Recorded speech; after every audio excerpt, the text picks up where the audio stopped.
Okay, thank you for joining me this morning. Today we are going to be going over listing agreements, the various formats of the listing agreement itself.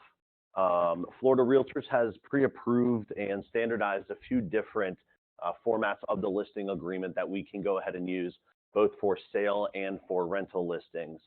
We will start on the sale listings itself and kind of go through writing one and some of the major clauses that will be important to have a good working knowledge of when you're going through these forms and documents with your customer. So initially, we'll start off with what I consider to be the most standard version of the sale listing agreement, which you would find under either Form Simplicity, Transaction Desk, Dot Loop, or our paperless pipeline system as the exclusive right of sale listing agreement transaction broker. Keep in mind that we all start off as transaction brokers in every transaction. So it's something that this is by default what you would be utilizing. You would use a different format for a different type of scenario where you are using, for example, a single agent relationship, or if you are utilizing a single agent and transition over to a transaction broker. It's being recorded. So starting off the top, the listing agreement itself, first we'll input the seller's name at the top of the page, which is the same for every transaction. If you are pulling your information from Form Simplicity or Transaction Desk, or Dot Loop for that matter, the seller's name should automatically be populating from the tax records. So it's something that you won't really have to type in. It should auto-populate for you depending on where you're writing the agreement itself. The broker, keep in mind, is the name of the company, the K Company Realty, not your name as the agent. If you'd like to, you're definitely free to go ahead and after the K Company Realty, putting your name in parentheses after that as just a matter of record as the authorized associate for this listing is. So that's where your name would go. Moving down to the next section, we're looking at the authority to sell property. This is where the start and end date go into the listing agreement. You cannot by any means leave this section blank. One of the legal requirements for the validity of a listing agreement is that there must be a defined start date and must be a defined end date.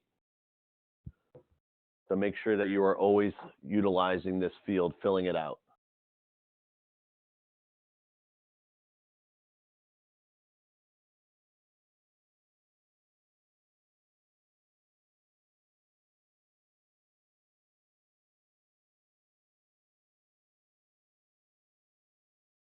So the next section that we'll go down to is the description of the property.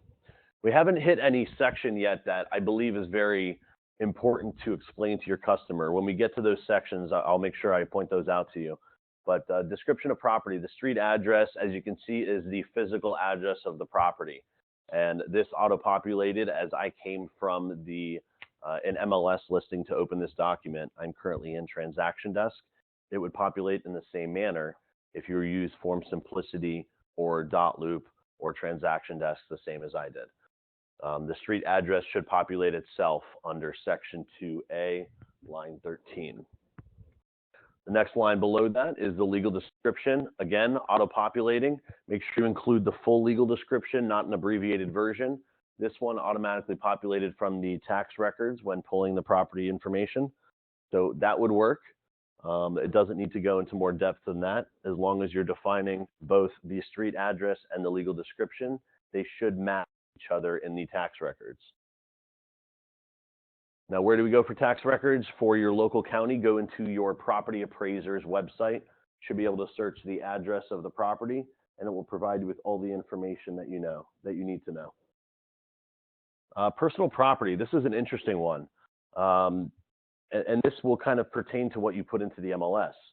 If I list all appliances like I did here, that's perceived to mean that we're conveying the stove, the fridge, the microwave, the dishwasher, the washer dryer, the hot water heater, everything that's in the house as it is right now. But this is a great section where you could include a full list of the inventory of furniture. I spoke with an agent yesterday who had who's taking a listing that's going to include a boat and a jet ski. So those are pieces of personal property that may be conveying with the sale. You want to make sure you list here. And that's going to give you the right to convey that into the MLS as well as a purchase contract when you do have one come in. The next section, line 19 and 20, section C, occupancy. Keep in mind this is only geared towards if the property is occupied by a tenant, by a renter. If the owner occupies this, you do not need to check off this box. The reason this is here is in the event it is rented out to a tenant and you do have a purchase contract come in, you need to make sure that you are including the fact that the lease, the review of the lease and the documentation as it relates to the tenant are subject to the contract. Excuse me, the contract are subject to the tenant information. So by checking this off, the seller is disclosing to you that there's somebody in there. This is when the lease expires. It's in writing. You know what's going to happen. If there's a tenant in here and you do not know when the lease term expires, get that information, because that could kill your deal 3 months down the road when you get there and the tenant can't move out and the person buying it has an FHA or a VA loan and has to move in. Next section. I'm going to speak about this one for just a moment, actually. So section 3A, the price. This is obviously going to be the listing price that we put on it. Hey, Sharon. This is going to be the listing price that we put on the property. This is really important. You may just think, I'll leave the price blank. We'll write it in at our listing appointment. That's fine. However, you need to have a defined price here. And the reason that is, you are checking off, number one, the price that the seller would accept, and then a line below that, the terms that the seller would accept. Now, the reason these two fields are important is we list this property for $350,000. And the seller can accept a cash deal, conventional, VA, or FHA. We're talking single family home on this one. So at $350,000, we are under the threshold for an FHA loan. We're under the threshold for a VA loan. They could accept any of these. So let's throw this scenario out there. I get an offer from a VA-approved buyer at $350,000 with a contingency on them selling their own home. The seller says, no, I don't want to wait for them to sell their own home. I'm not going to accept that. In fact, I want to cancel my whole listing agreement. Guess what? The seller owes you your agreed upon commission in this listing agreement according to $350,000. According to Florida Realtors legal counsel, as soon as you've procured a buyer at the listing desired price with the listing desired term, which is only cash, conventional, VA, and FHA right here. So if you bring a buyer with $350,000 and any types of those methods of payment for that transaction, you've done your job. You're done there. The actual fiduciary duty as it relates between a seller and a listing broker ends at the point of contract. It's unbelievable. In today's day and age and in today's market, most sellers expect the agent to be a full service agent, a full service broker, and take them step by step through. But according to Florida Realtors, that's not the case. Once you procure your buyer, you've done your job. It's very weird, but it's true. And there is case studies. There's supporting documentation on past cases where brokers have gone after commissions when a seller simply did not accept an offer at full price with one of the acceptable terms. Now, if you're a seller, that's a little deceptive, and you're not really understanding that in the initial part, and that would definitely hurt your relationship between the broker and the seller of the property. But the way to avoid that would be including a clause, all offers and terms subject to seller's approval in the additional terms of the listing. That would cover the seller. So if you're advising a friend of yours listing a property in another state, make sure you give them that kind of advice. As long as it's at or above full price and according to one of these financing terms. So by checking off all of them, you're really saying, if I bring you a buyer at $350,000 with whatever, I've done my job. So typically I would check off as many of them as apply. If I know the property is outside of FHA or VA guidelines, above, I believe the threshold now is 365, something like that for VA and FHA. If that's the case, I would uncheck those. If I'm listing a $500,000 property. If it's 350, I know I'm automatically going to be inside of all of my thresholds, so I'll go ahead and leave those there. The next section below that is seller financing, line 24. I wouldn't say this is a very common occurrence. I haven't seen too many seller financing transactions recently, over the last couple of years anyways. But if that is the case, if they're acceptable, go ahead and check that one off as well and enlist your terms on the right side. So let's say they want to take 50% down and they will finance $175,000 with the following terms. Would be 50% down, 5-year balloon, 30-year amortization. I would throw that right there. Because this is just the basic on what a seller would accept. I'm trying to cover myself. If I bring in a buyer that will do seller financing at $350,000 with 50% down, 5-year balloon with 30-year amortization, then I've done my job. I've earned my compensation. Okay. But then again, this is not very common. So you may not be filling this out, maybe 1 in 100 transactions. Okay. Moving down, assumption of existing mortgage. I'll take these out since they're not common. Assumption of existing mortgage. Now, this is even more rare than the seller financing. And banks are much more scrutinous about this now with all of the changes to the mortgage requirements. But this essentially is the seller passing on the balance of their mortgage and the payment structure to a buyer. It's always subject to the lender's approval. And it rarely works out. If someone can assume your existing mortgage, they might as well go out and get their own at current terms. Now, what you'll see changing over the next 5 years, I've spoken with a few mortgage brokers who think that mortgage assumptions are going to take a rise because of the fact that interest rates are increasing. And as they increase, the assumable mortgage is much more attractive. So let's say interest rates right now, we can get 3.75, 4, 4.25. In a few years, that might be 5. That might be a 5% interest rate is the average APR. If that's the case, that difference in a point and a quarter is a big deal on your monthly payment. It's a big deal on your final interest. So doing an assumable mortgage and going along with the guidelines of the types of mortgages that can be assumed and transferred, that could be a very interesting marketing tool. I know Chad Riedlinger from the Close With Us team was in here talking about different types of mortgage programs that can be assumable. I believe there was a method of FHA being assumable and a method of conventional being assumable as well. I'm not sure about VA, but those are interesting marketing tools that we can possibly use in the future if you see interest rates taking that steep climb that we're expecting. So if I buy it goes back? No. If someone assumes your mortgage, you're released from liability and it passes on to the next person. It's essentially taking my name out and putting your name in. Everything else would stay the same. It's always subject to credit requirements. It's going to be through the same types of approvals, but you're guaranteed with that previous interest rate that was already locked in. Okay. Moving down, line 37, seller expenses.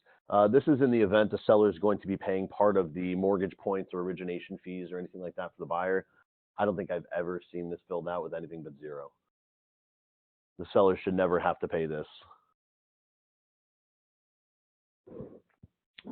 This is also a field where you can include if the seller is willing to give a concession. So let's say it's a flipper and the flipper puts a house on the market and they're trying to make it as affordable as possible while still getting their price. So they may sell it for, we listed at $350. They may say, okay, I'll take $350 and give 1% back, or I'll take $345 with 0% back. Including that in here gives you that flexibility to hold them to it. But then again, at our point, we want to get as much money as possible for our seller. So by offering a percentage, can you get a little bit more for them? Probably. The sales price will be a little higher. That could be a motivating tactic for selling the property, depending on the type of area that you're looking in.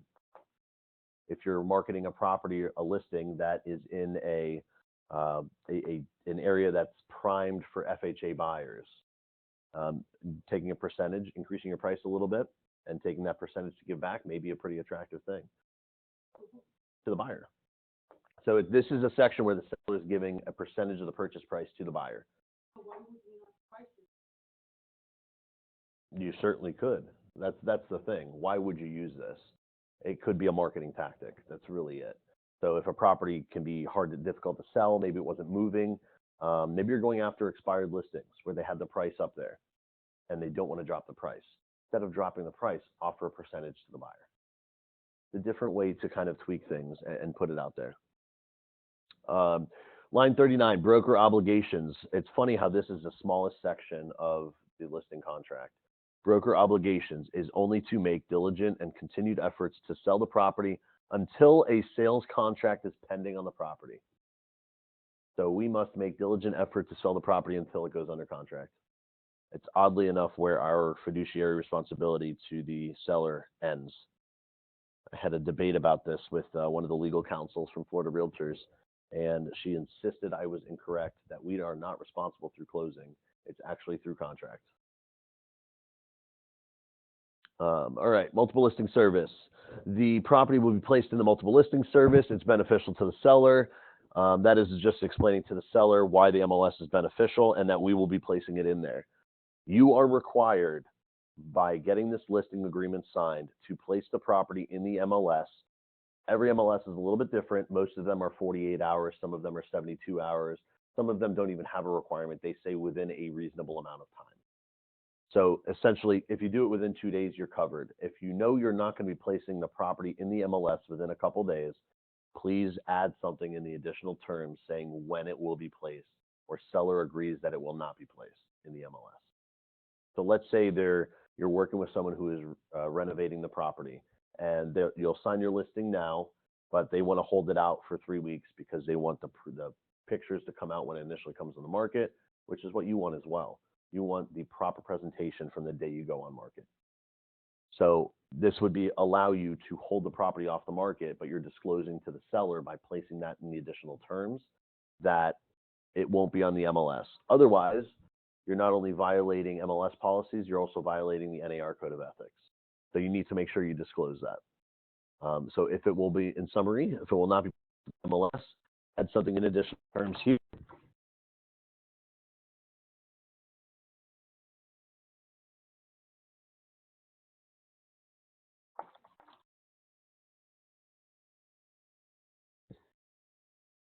Here's an example.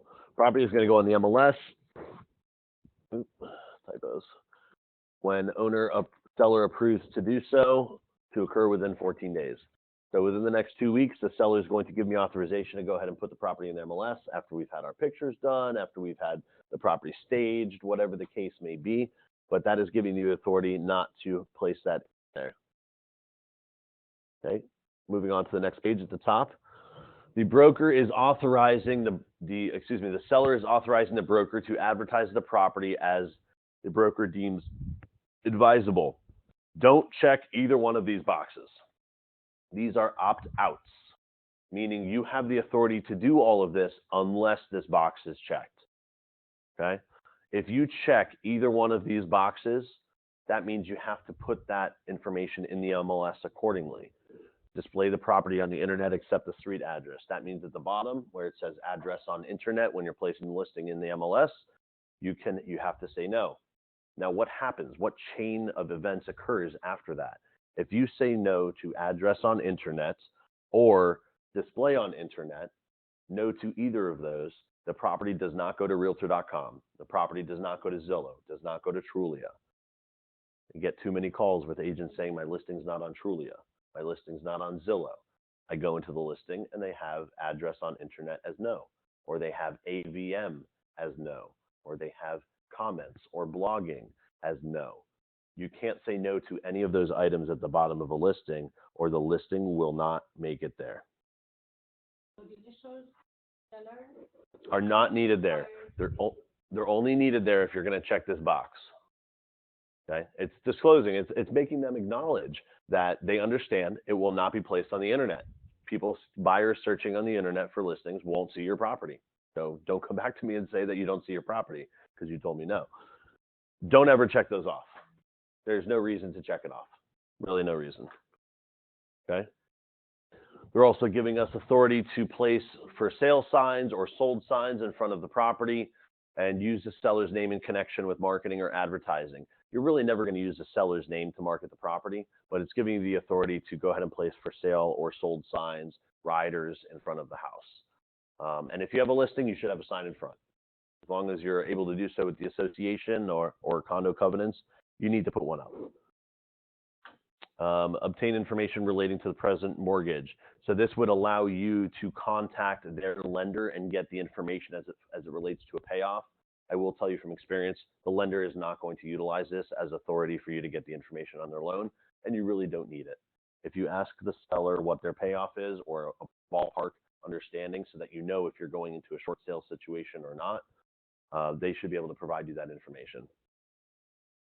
Provide objective comparative market analysis information to potential buyers. So essentially, if you have a buyer who is looking at the property, is looking for a valuation, you can be completely impartial and provide information as it relates to comparable properties that have sold in order to place a value on that. Section E, we have some more boxes here. So this is using other broker authorizations. This is where the seller is authorizing you to use a lockbox to show and access the property, explaining why not to use a lockbox or why to use a lockbox. Also authorizes you on line 64 to either withhold verbal offers or withhold all offers once an offer has been accepted on the property. So in this case, depending on your business style and practices, lockboxes, this could apply for a Supra, this could apply for a combination lockbox. If the property is occupied, don't put a combination lockbox on the property. Just don't. It's going to open yourself up for so many different liabilities. If it's a rental transaction, which we're not going through right now, I might use a lockbox, depending if it's vacant or if it's occupied. You need to discuss with the seller and see what's going to work out as far as access for the property and what you feel is secure for both the seller and yourself.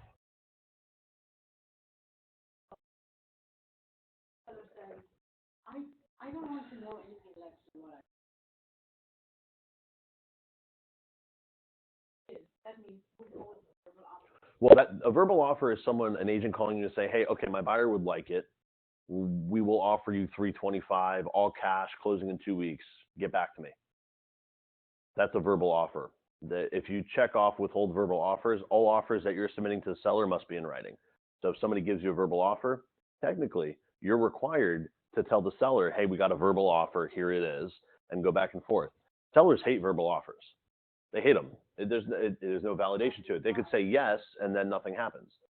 So someone has a benefit of understanding where the mentality of the seller is ahead of time. So with verbal offers, I would check that. I don't like verbal offers. I'm in agreement with that. Now, as far as so I can tell the great. I'm not aware that he would accept anything less. I would advise you to put it in writing. I will. Absolutely. I can't do anything with verbal offers. They're not accepting any. Please put it in writing, and I'd be happy to present it to the seller and see where we go. Okay. I mean, most offers that you get on listings aren't going to be at full asking price. The offers you get are going to be within 10 to 20% of the listing price. Unless it's a really hot area and you're going to have multiple offers coming in, then you'll have some within a couple thousand of your listing price and some even over listing price. I sold a house in Lake Worth maybe 6 months ago for a family friend, and we listed at $369. I ended up with 3 offers within the first 5 days, all over listing price. It was it's a hot area. That was it. Which it kind of stumped me because there were 2 other listings sitting on the market in that neighborhood, and they weren't priced far off. Professional photography does worlds. I used AccuTour last week for another friend. Remember AccuTour? And they did the high definition photos, the virtual tour, the Matterport tour. They did the drone. They had community pictures, and they even gave me 360 images that I can post on social media. You know, the nice ones where you go through your news feed and it just starts moving with your phone. It was pretty neat. So they gave me a good 6 of those from different main rooms in the house. Really solid service. It was $287 for that house. 1,800 square feet townhouse. Yeah, definitely worth it. For the entire thing. A very good price. And they created a single property website, both a branded and an unbranded version. So the unbranded is on the MLS. It's amazing, amazing. Okay, going back.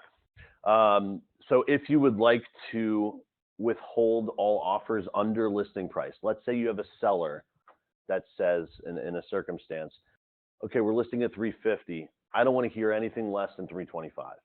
If somebody comes in with less than 325, I don't want to hear about it. There's no box in here that you can check off where it would apply to that. So technically, if you got an offer less than 325, you still have to present it. What you can do in that type of circumstance, again, come down to additional terms. All offers less than 325,000 will be withheld. You don't even tell the seller. You tell the buyer's agent, I've been instructed not to present any offer less than 325,000 according to our listing agreement. So bring me something at 325 or higher, and I'd be happy to present it. If they complain, they say there's a violation of code of ethics, anything like that, this is your defense right here. This is a seller authorizing you to do that. Okay. Going back up. Next section, virtual office websites. Virtual office websites. That's Realtor.com and Zillow, for the most part. These are any websites that place automated valuations of the property and allow members of the public to comment, note, like, dislike on those websites according to what's described about the property, maybe their reviews about viewing it. There's a website, I believe Zillow does this now, where you can go on, let's say you looked at a house. You can go on there and make a note, horrible guest bedroom, very dark feeling, great kitchen, anything like that. So other people that are coming in can take that information to apply to others' experiences, from others' experiences, instead of having to go look and see it for themselves. So that's what the comment section is really about. So by checking these off, these are, again, opt-outs. So the first one is the seller telling you can't place it on a website where there's an automated valuation. The second one is you can't place it on a website with any comments or reviews. Again, these are items on the bottom of the listing when you put them in. Top one is AVM. The bottom one is comments. If you say no to any of these, they're not going on those affiliate websites. So I'd like to skip over that and never have a seller check that off, because it inhibits my ability to sell this property in a timely manner. Seller's obligations. Seller must obligate with the broker with carrying out everything in this agreement, including referring to the broker anybody who contacts them to try and buy the property. So by signing this, they're saying they're not going to sell it on their own. If they get someone who comes up, knocks on the door and says, hey, I'd like to buy your house, they need to say, here's my realtor, please call them. Okay. If the seller has someone, or maybe they've started marketing the property as a for sale by owner prior to listing with you, they still are obligated to pass those customers that come back to them over to you. The way to get around that, and most sellers will want to get around that, they may say, hey, I'm talking to John Smith. He looked at my house already. He might end up buying it in 3 months. If that's the case, include that down here in additional terms as an exclusion.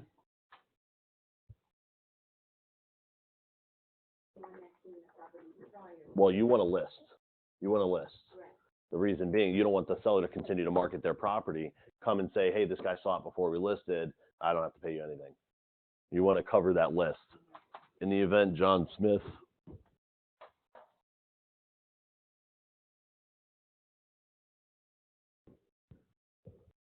pretty simple. That's excluding John Smith from your commission. Okay. Going back up, we were here. Okay. Line 81's letter C, inform the broker before leasing, mortgage, or otherwise encumbering the property. So they will talk to you about it before they go out and rent the property, which would obligate the purchaser to a lease contract. Mortgaging by refinancing their house, because it will affect their final payoff and ability to close without being a short sale. And otherwise encumbering, so placing as collateral for another type of financing or loan on a different property. So they need to notify you so you understand if there's going to be anything that's going to inhibit your ability to sell the property without issue.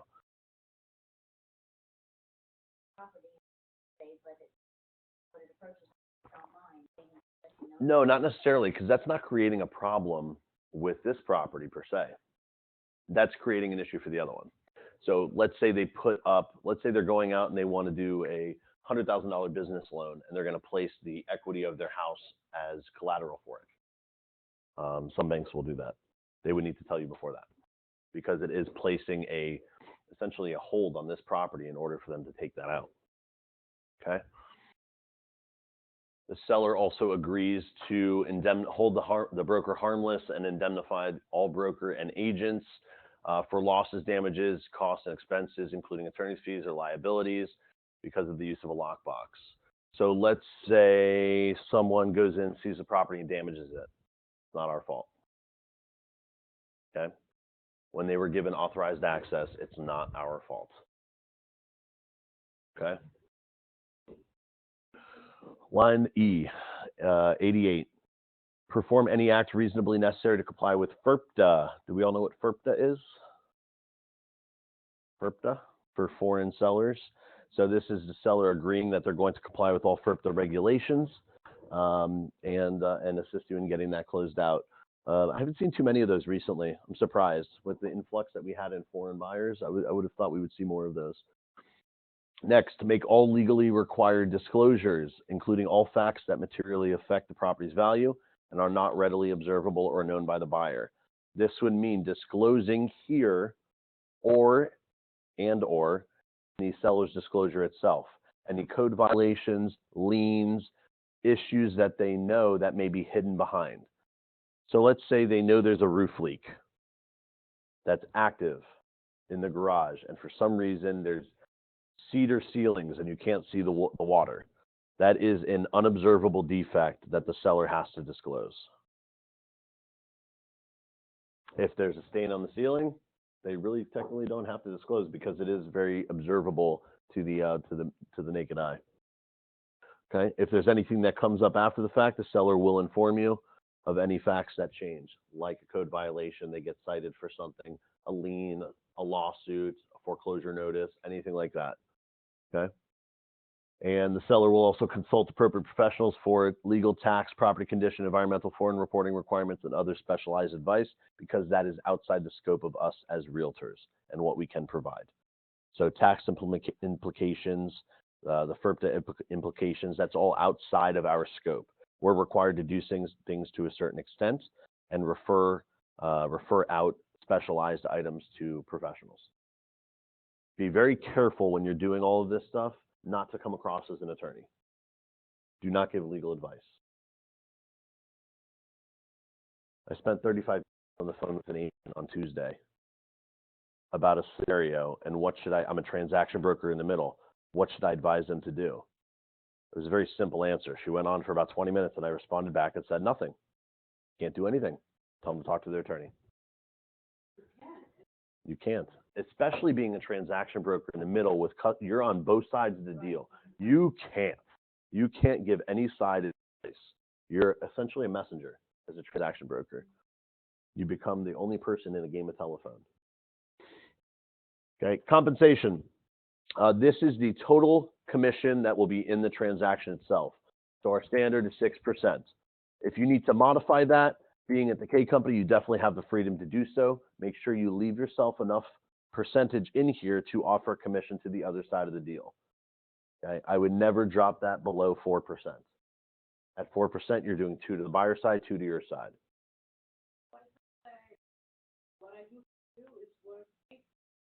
Then you put 8%. That's completely up to you guys and what you can agree on. There is no limitations, how low or how high. The only requirement for putting in the MLS is offering a certain percentage off to the other side, but there's no maximum.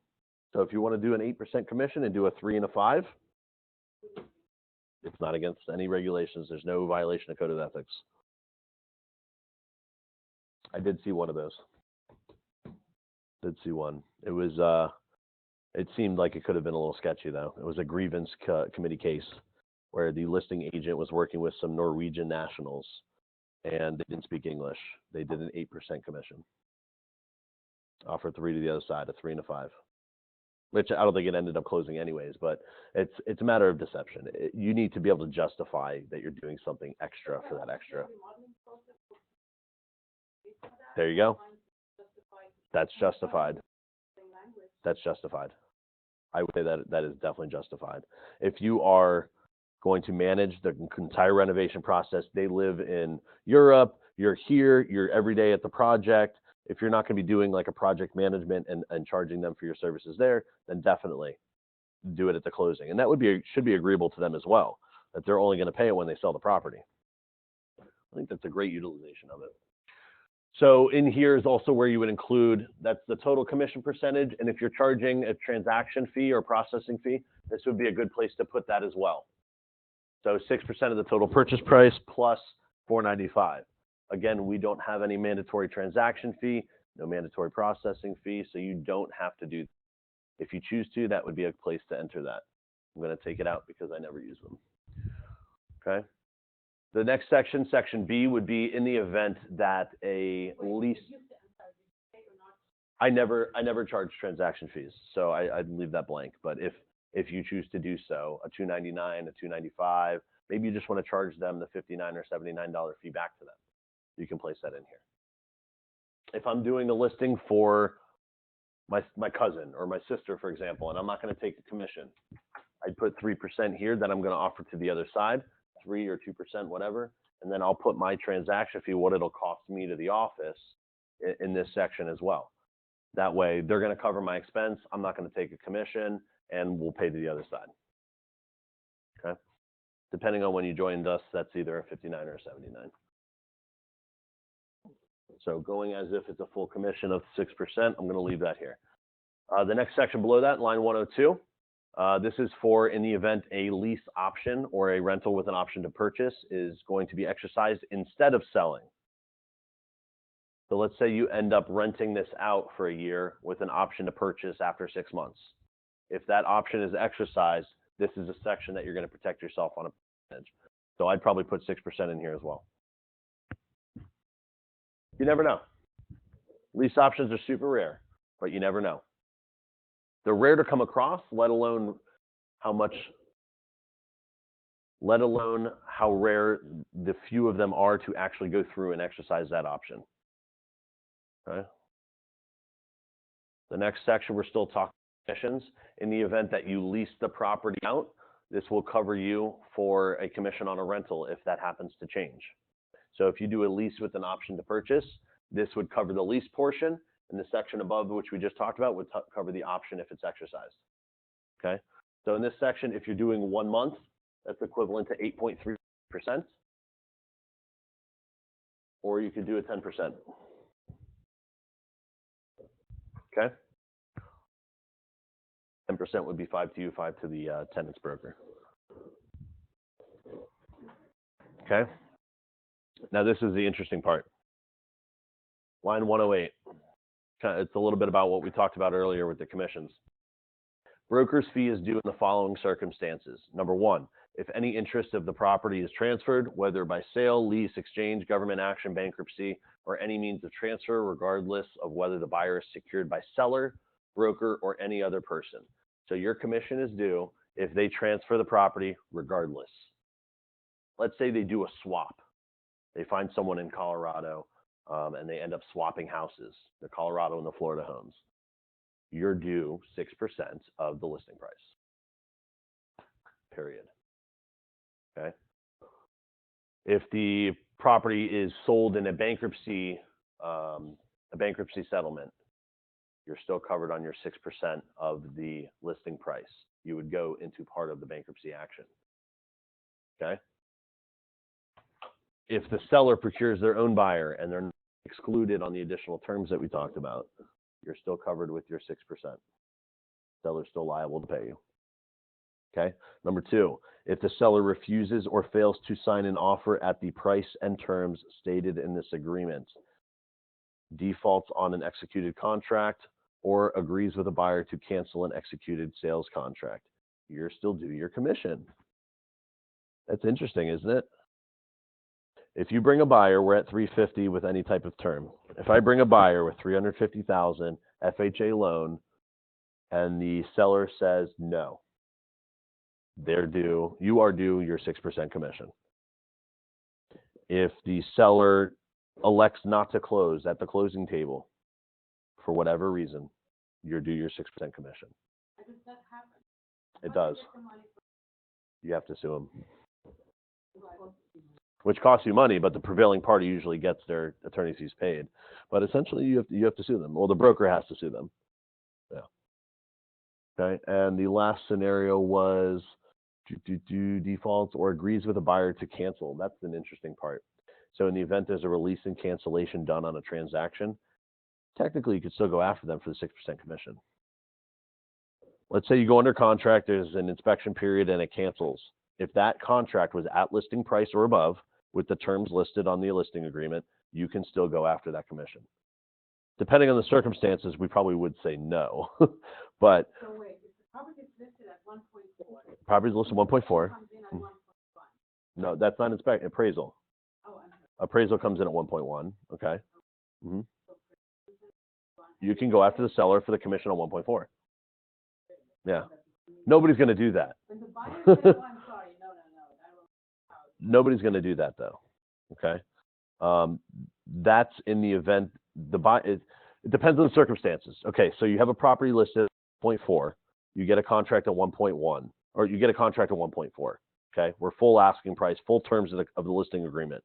Appraisal comes in at 1.1. If the contract had a contingency for the buyer to terminate the contract because of the appraisal, you have no grounds. If the buyer and seller get together, there was no contingency, and the buyer says, I can still get my loan, but I don't want to pay more. I didn't have an appraisal contingency. The seller says, don't worry about it. We'll go ahead and terminate. You are due then. If the buyer's exercising their right to cancel, you're not due. If the buyer and seller make an agreement to terminate, you are due. That's the easy way to kind of distinguish. But you'd have to really hate your seller and have no relationship, because you lose one buyer, you're going to find another one. And doing the right thing for the customer is just finding the buyer, getting it closed, and taking your commission at that time. We're in the business of relationships, lasting relationships, not for this one transaction. So we don't want to have that reputation, you as an agent or us as a company, that we're trying to weed through the text. Okay? But that's an interesting thing to keep in mind. Option 3, if within X amount of days after termination date, your protection period, the seller transfers or contracts to transfer the property or any interest to any prospects with whom the seller, broker, or any real estate licensee communicated regarding the property before termination date. I always default this to minimum 90 days. Always, always, always, always. Now, there's some exceptions to this. So what this is saying, in the event that someone I showed the property to, or came or inquired or communicated with their agent during my listing period, or within 90 days after, goes under contract to buy the property, I'm still due my commission. This protection period is completely erased and wiped out if the property is relisted with another broker. So let's say my listing expires August 30th. On September 1st, if the property is relisted, my protection period is done, canceled right there, September 1st. Make sense? Doesn't matter. If it's relisted by another broker, you're done.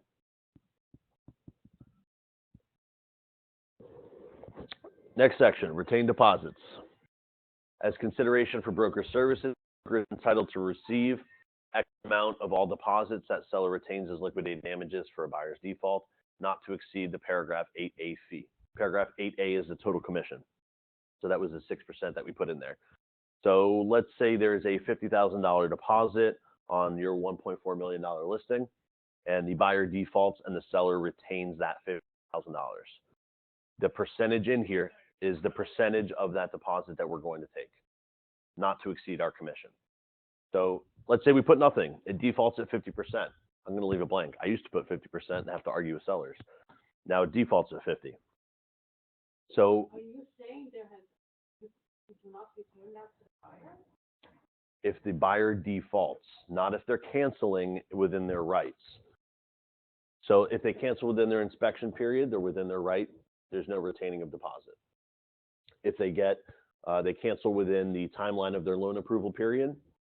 Again, they're within their right, as long as they've done due diligence to try and obtain that loan. But let's say they're 5 days before closing or 2 weeks before closing and all those dates have passed.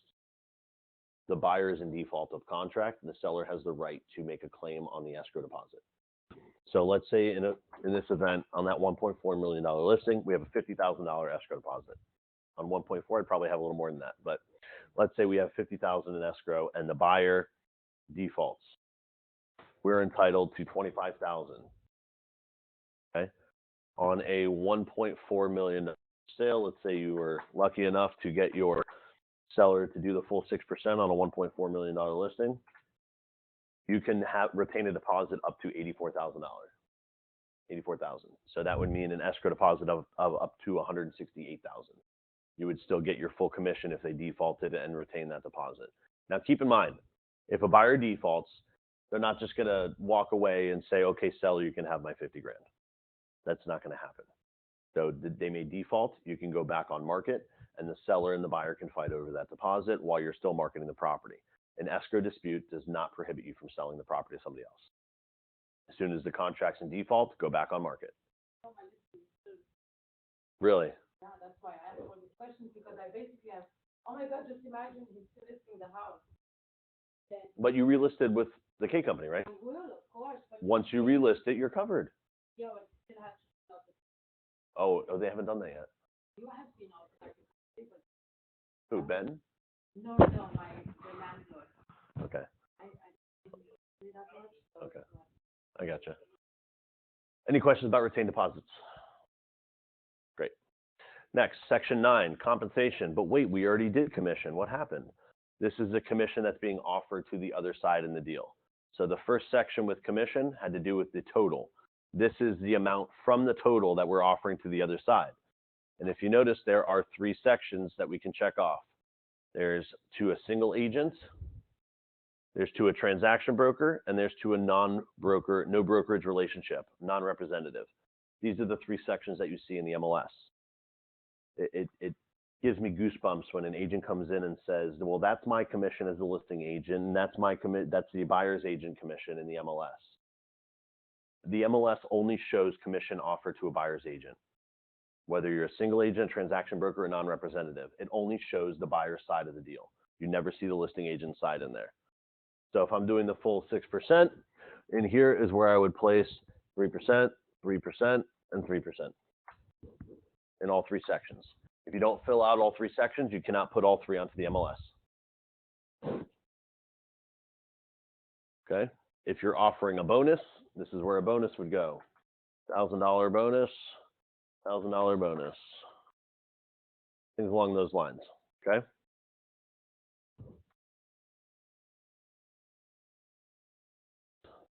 %. Taking out that bonus.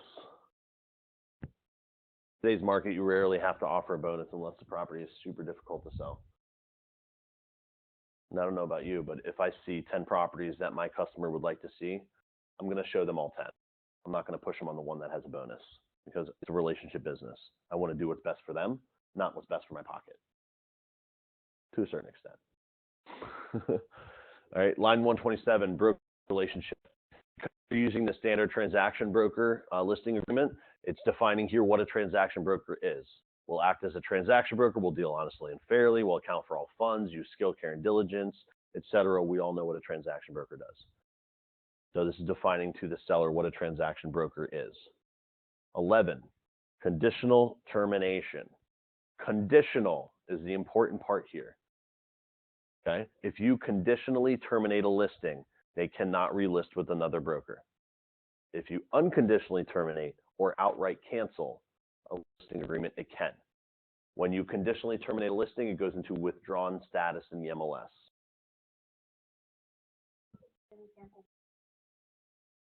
The seller is no longer going to sell.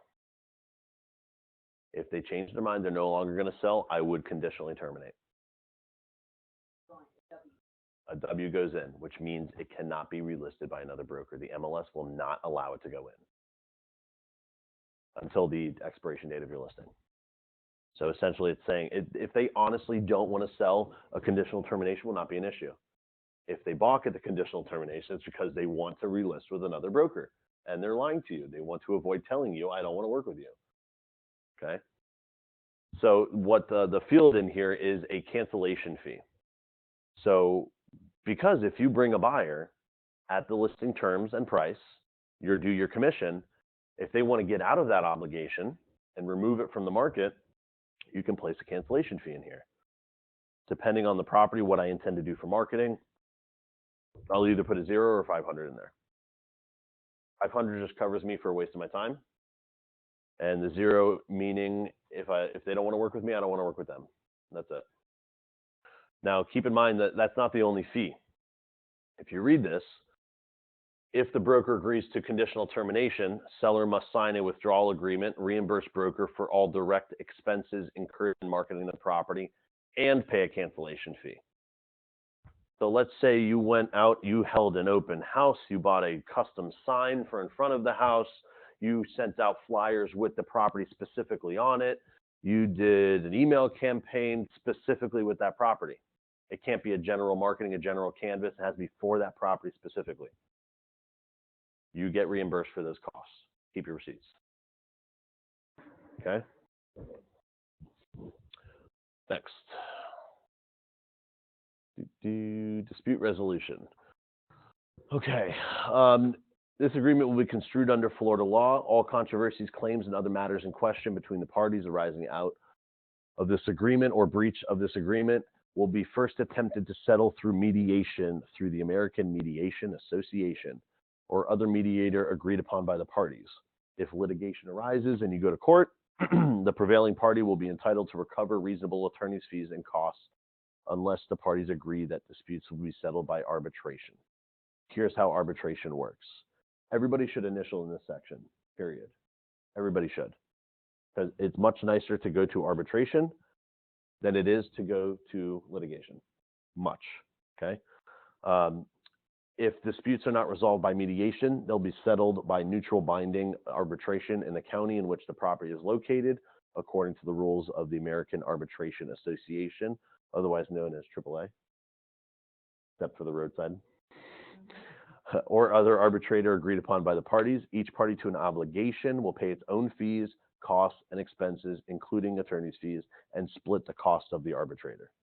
So in the event that you're in disagreement with the seller, the broker and the seller can go into arbitration, which is essentially somebody sitting at the table to mediate the conversation so there is no blood. Okay. Each party, if they want to have an attorney, can pay for their own attorney. The cost of the arbitrator can be anywhere from $300 to $1,000.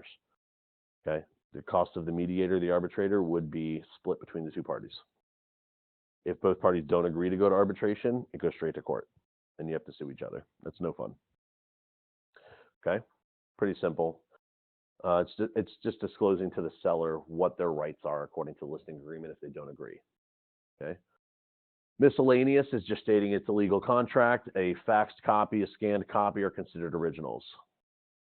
Okay. Additional terms. This has the terms that we placed in there earlier based on specific circumstances. Holding it out of the MLS, withholding offers below a certain price, or exceptions to purchasing for commissions.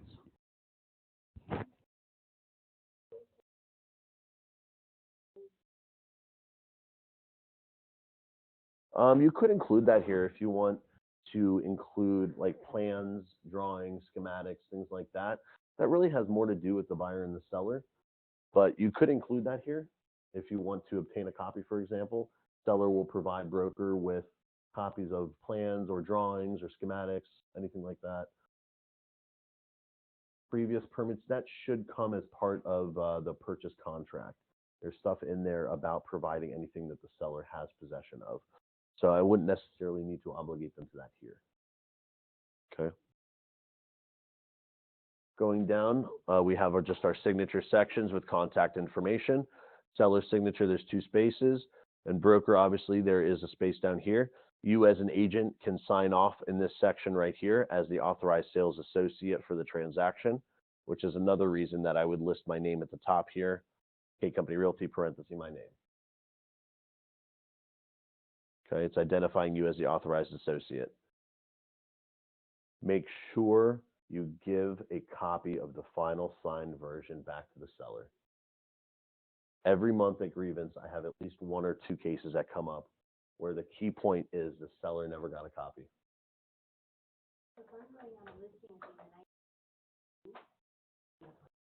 Mm-hmm. If you're going to do it right on the spot, that's a great idea. If you do electronic signature, you don't have to worry about it because they're automatically getting a final copy, which is nice. And yeah, okay. So that is the listing, the exclusive right of sale for a transaction broker. There's initials at the bottom of each page. You as a sales associate can initial the bottom of each page, okay? If you don't return the signed copy to the seller, you're violating the NAR Code of Ethics. It's an instant violation. There's no case, ifs, ands, or buts. If you didn't give it to him, you didn't give it to him. It's an automatic violation. I believe the first occurrence is a $500 fine, and then it escalates from there. Yeah.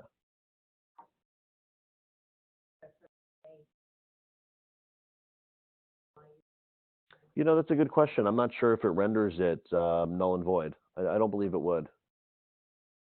I don't believe it would. I know that it is subject to the Code of Ethics, and it would be definitely an automatic violation. I don't think it renders it null and void, though. That's the problem. Make one mistake, you're gonna just end up arguing. You want to know how to write it. Dot your I's, cross your T's. Now, there's multiple formats of the listing agreement itself. We just went over the transaction broker, which I view as being the standard because we all start as transaction brokers. Now, going up to single agent, or we'll go to consent to transition. The most commonly used one is the standard transaction broker. If you're going to do any deviation of that, I would recommend not doing the single agent, but doing this format, which is the single agent with consent to transition to transaction broker. The whole listing agreement is exactly the same, other than 2 sections. This is the first one, disclosing that you're starting off as a single agent and what the duties and responsibilities are of a single agent. So the seller here is acknowledging what those duties are. Below that, there's the one that they are consenting, if you procure the buyer, that you will automatically move over to a transaction broker, and disclosing what a transaction broker's are, or what a transaction broker's liabilities and obligations are. So it allows you to start the transaction off in their corner, best interest, but still open up to moving into a transaction broker in the event you find the buyer as well. So this one's really nice, but it's longer. It's longer and it requires more explanation to a seller on the difference between a single agent and a transaction broker. If it's somebody I don't know, I don't have that relationship with, I'm going straight into transaction broker. As a single agent, you're able to work and disclose a little bit more to them than you are as a transaction broker. If you're a single agent with the seller and you get information from the buyer side, you can divulge all of that information to the seller to benefit the seller. When you're a transaction broker, you cannot do anything that benefits one side over another.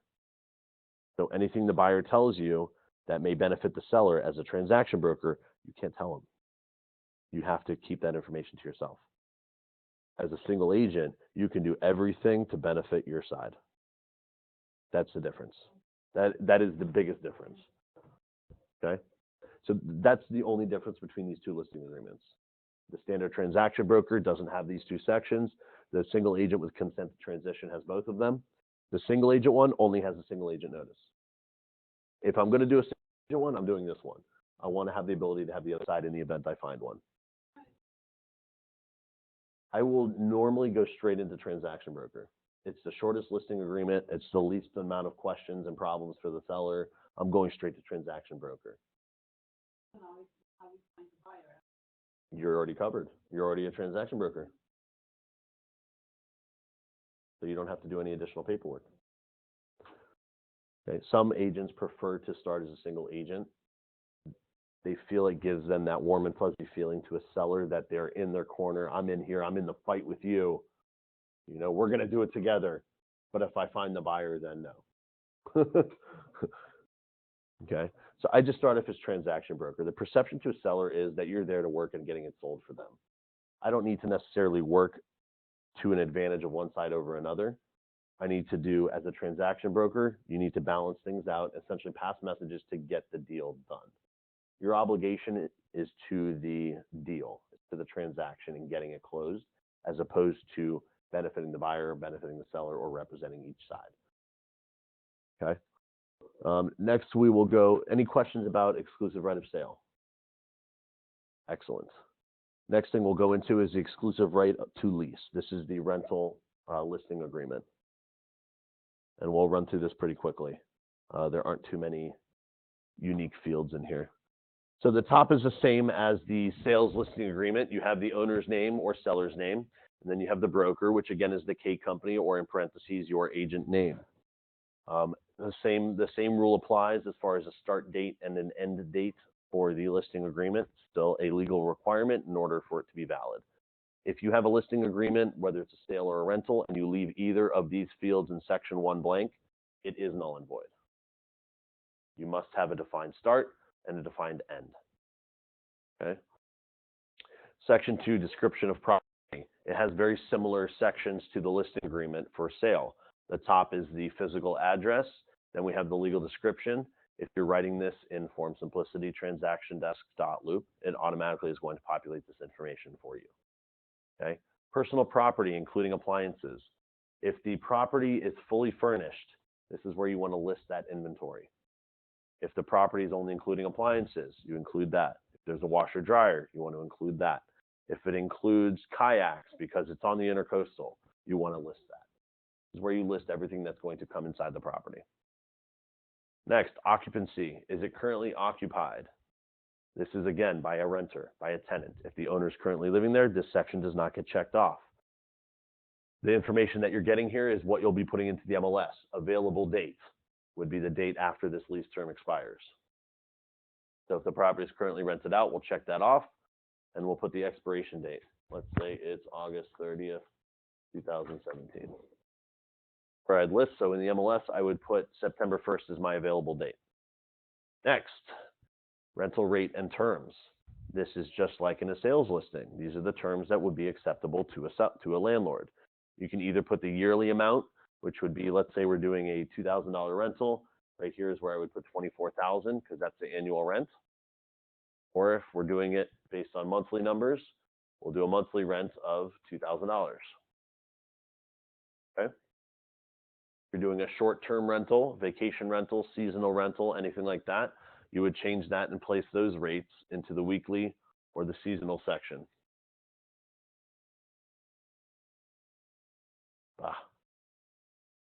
There we go.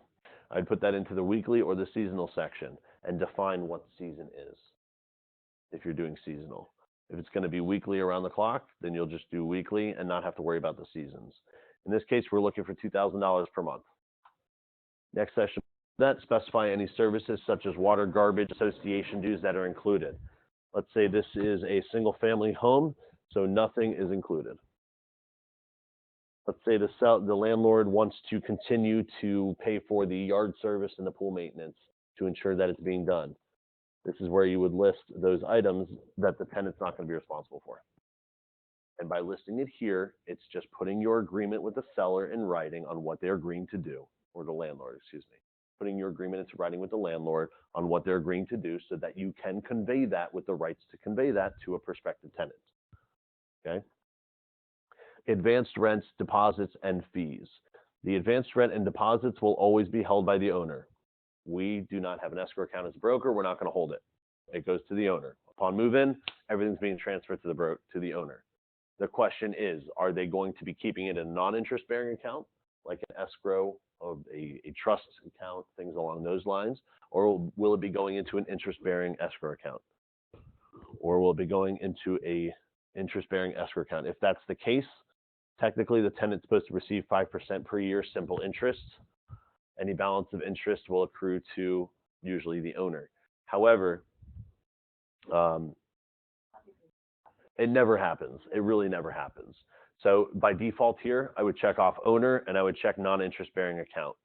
I'm telling the owner to put it in a non-interest bearing account and they're going to hold it. If the owner doesn't do that, that's their fault. That's their error in their obligation. The landlord has many disclosures that they have to do as part of a rental contract.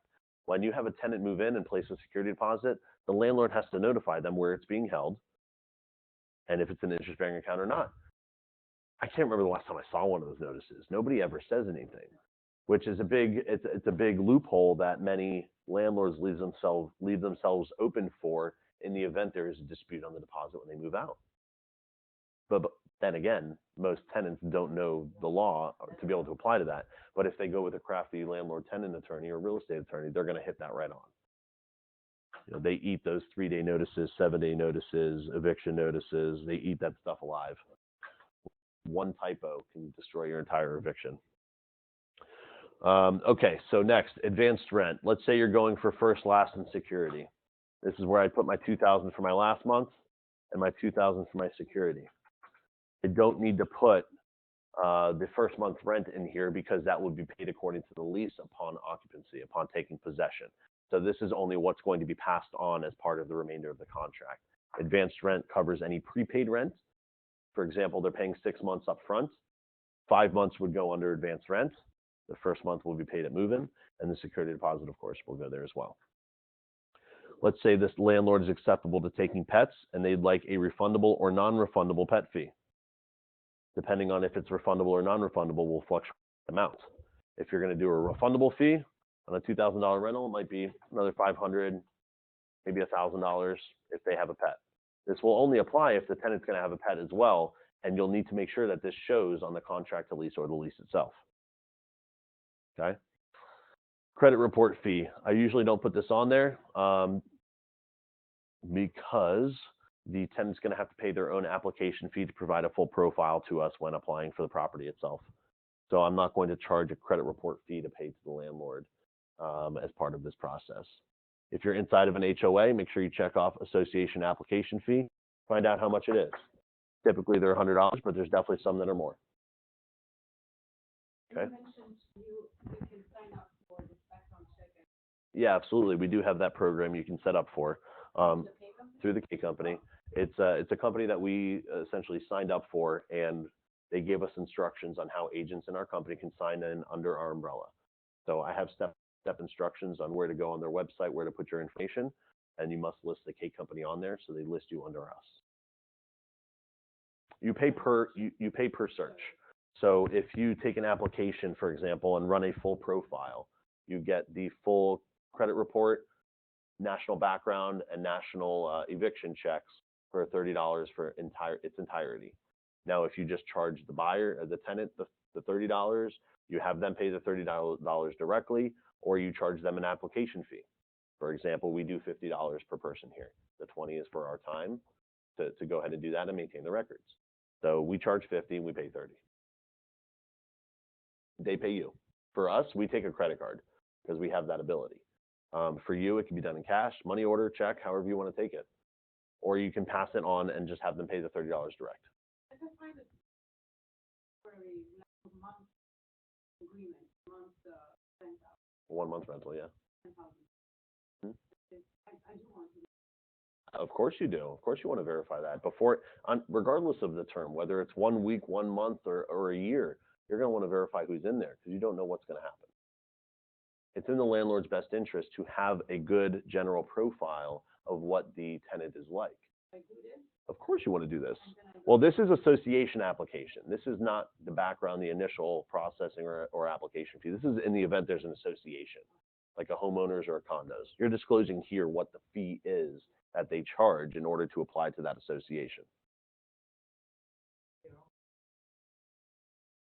Associations do. But have you guys done a rental yet? Yeah? Okay, so when you do a rental, when you go in, the landlord wants to run an application before you even sign a lease with them. So that's the first step. That's the one that we were just talking about. This one here, the association application, is the next step. In the event you're in a condo or you're in an HOA and they have an approval process, this is the application we were talking about. And they have their own companies to do that. Correct. The one we were talking about was before you get to that point. okay, before accepting an offer. Section C here, I want to touch on this for a moment. Taxes. Leases for a term of 6 months or less are subject to state tax on transient rentals and to local tax on tourist development and impact. These numbers fluctuate a little bit depending on the tax laws. If you are unaware or the seller, the landlord is unaware on what the tax percentage is, don't tell them. Don't tell them the percentage. We are not accountants. We don't know. That's outside the scope of our ability as a realtor. It can change. And it can change, so you don't want to be wrong. The best thing is The best. send him whatever money in. Well, the best thing is if you know they're going to go for a seasonal rental or a short term, anything less than 6 months and 1 day. At 6 months and less, they're going to be subject to tax. So you know they're going to rent for a shorter term than that, okay, or the offer comes up, you want to tell them, please contact your accountant who does your taxes and ask them what your obligation will be for next year. Defer out to the professionals. Okay? You're a professional realtor. You're not a professional accountant. Nothing done about it. Correct. It's not like it's due when you get it's not due every month or every week when he gets the rental come in. It has to be documented, and he's going to have to file that with his annual taxes or quarterly, however they do it. Section D here, association approval. When must application be made to the association? I will typically put in here within 5 days of executing lease agreement. So within 5 days of us executing a lease with the tenant's required to apply to the association. Now, it's in the listing agreement here, but the tenant doesn't know what this timeline is. So I need to make sure that my timeline matches up in the contract to lease or the lease that we draft with the tenant. Okay. Broker's obligations. Now this is a little bit different of a look than the sale listing agreement because it just has check boxes, and these are check-ins as opposed to check-outs. They're opt-ins as opposed to opt-outs. So if you would like to be able to put a for rent sign on the property, you have to check this off to make it applicable.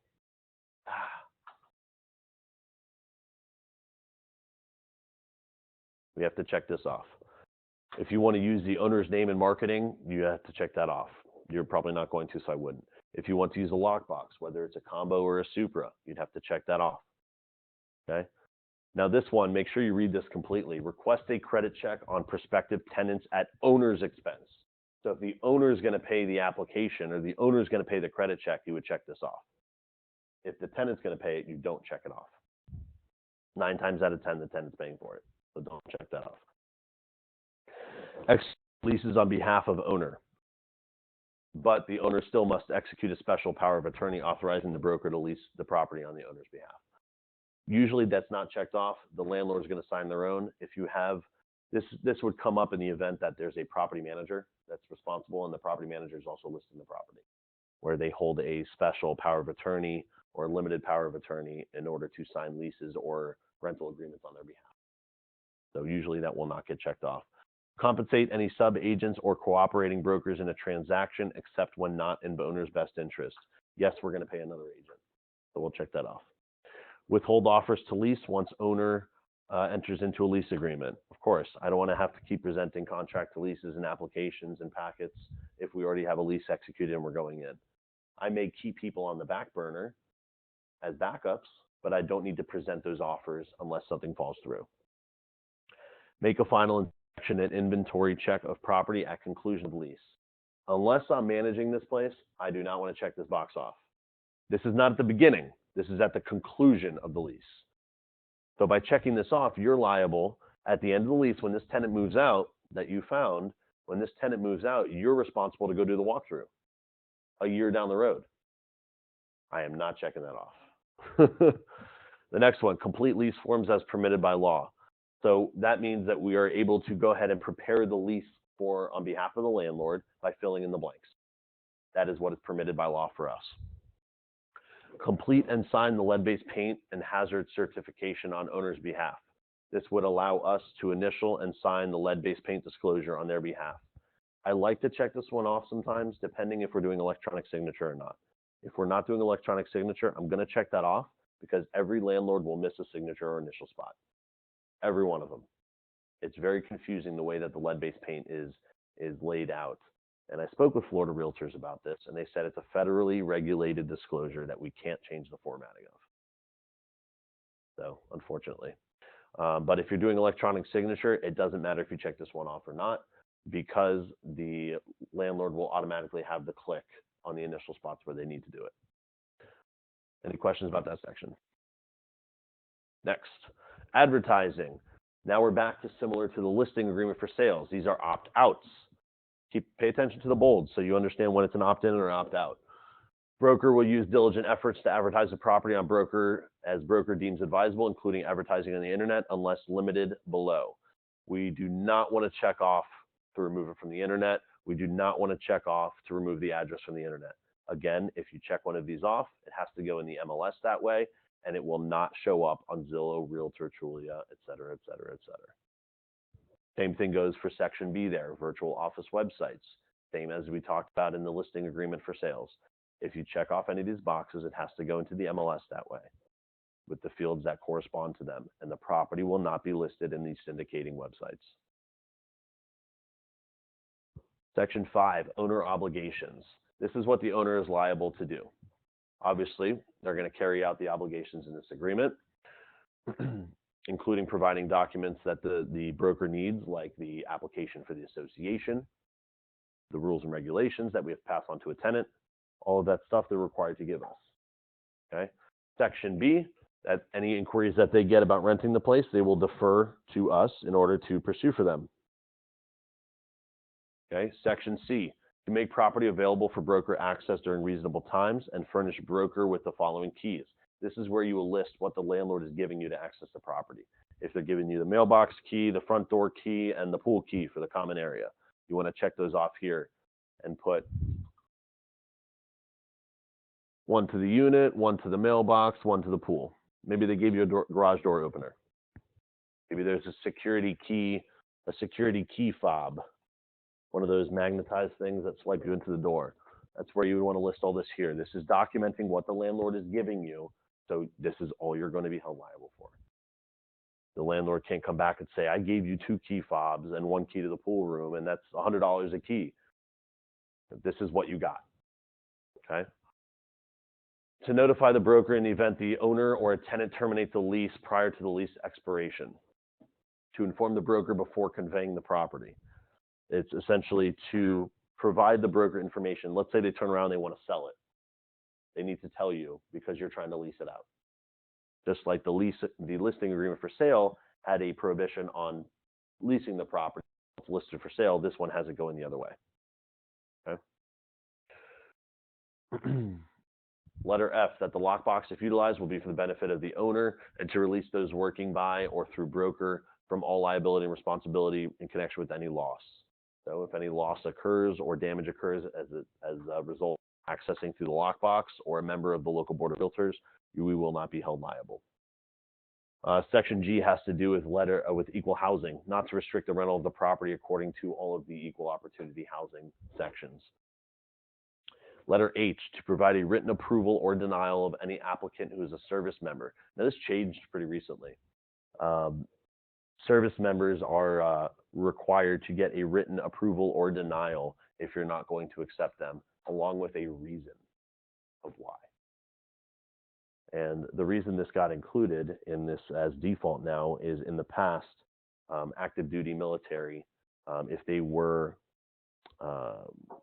sent off, if they were deployed, they had an out of their lease. So many landlords weren't accepting service members because of the fact that 2 months into the lease, they can turn around and cancel with no obligations, with no penalties. So the landlord would be in a tough situation there. Either in an association where they only allow them to rent out once a year. So if that person left, they're done for the next 10 months. So this now requires a denial, a formal denial with an explanation. Now, if you know that they're a service member and you don't provide that, not only is the owner held responsible, but you are as well. So make sure that if the person applying is a service member, if you're not going to accept their offer, give them a written denial with why they didn't get approved. It could be a price issue. The next person is offering more money. The next person had better credit, things along those lines. But as long as you have a reason, not just because they're a service member. Okay. Letter I, to provide complete and accurate information to broker disclosing all facts materially known, such as lead-based paint hazards, such as defects with the property.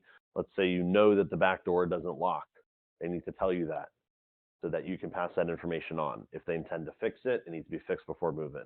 If they intend to fix it after the fact, that needs to be communicated, as long as you're disclosing that information. I'm going to skip that a little bit. These are all standard that we saw in both the sale listing agreement. Compensation.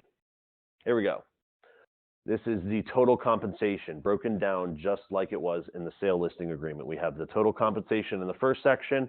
And just below that, we're going to have the compensation offered to the other side. Okay. And this section, again, has very similar clauses to the sale listing agreement.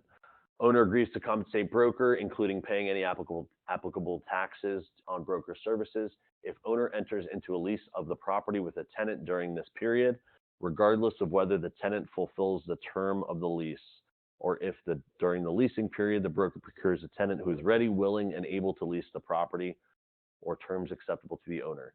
So if you bring a full price offer, ready, willing, and able to move in, and the landlord just says no, you're still due your commission. Okay. If the tenant defaults 6 months into the lease, you don't have to give your commission back. Okay. You're still due your commission. Here is our breakdown of compensation. And this is nice. They did, the Florida Realtors did modify this section a little bit to be nicer for us. If you're doing a 10% commission, the 10% would go here on the gross value of the lease. That would be 10% of the total rent for the year. If you're going to do 1 month's rent, you would change that, check this one off, and do 100% of the first month's rent. Okay. That is for the total commission. As we go down, when will the commission be paid? We're going to take, obviously, the funds that come collected by the broker, either in an escrow account from the other company, however it is. We're going to deduct that money, and we're going to pay the balance of any deposits held within 2 days to the landlord. So let's say there's first, last, and security, a total of $6,000 in escrow. And we're going to take the $2,000 commission, and we're going to send the $4,000 out to the landlord within 2 days. Whether that's in an escrow with us, with an escrow with the title company, with an escrow with another brokerage, wherever it's held, that's how it's going to be paid out. Now, if you only take the first month, it doesn't matter, because the balance will be paid to the landlord at move-in. It won't really apply, okay? New leases and renewals. This was another addition by Florida Realtors pretty recently. If owner enters into any new lease or renewal of the original lease with a tenant placed in the property by the broker, owner agrees to pay broker as compensation with the new lease or renewal in the amounts up here. So if the tenant renews, or they renews the same lease, or they write a new lease with the same tenant, you're due another 1 month commission. Okay? Pay attention to your dates. Put it on your calendar. 9 months down the road, 10 months down the road, find out. Hey, are you going to be renewing in the property, or would you like to look for something else?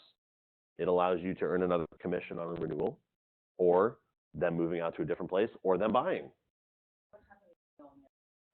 Well, now that I have the tenant, I have the direct communication with him, and I don't want any agent involved. They're obligated right here.